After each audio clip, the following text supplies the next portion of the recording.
হে বিরিয়ান, তো আমি সুপর্ণা হালদার তোমাদের সঙ্গে চলে এলাম আর একটা আমার কলেজের ভিডিও নিয়ে।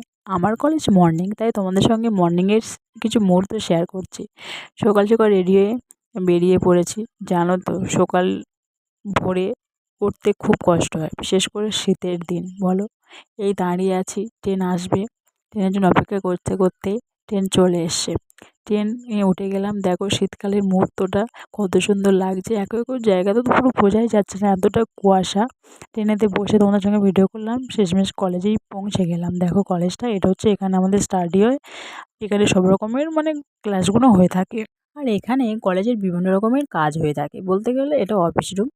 এবং আমাদের কলেজের নাম গৌরমোহন শচীন মণ্ডল মহাবিদ্যালয়। দেখো কলেজটা পুরো ফাঁকা, কেউ তো নেই, সবাই শীতকালে কাঁথা মুড়ি দিয়ে ঘরে ঘুমাচ্ছে, জনমানব শূন্য। এটা আমাদের লাইব্রেরি রুম, এখানে বিভিন্ন রকমের ফুল চাষ করা হয়। আমার ভিডিওগুলো ভালো লাগলে প্লিজ চ্যানেলটাকে সাবস্ক্রাইব করবেন, লাইক করবেন, কমেন্ট করবেন এবং শেয়ার করবেন। টাটা গাইস, আবার দেখা হবে।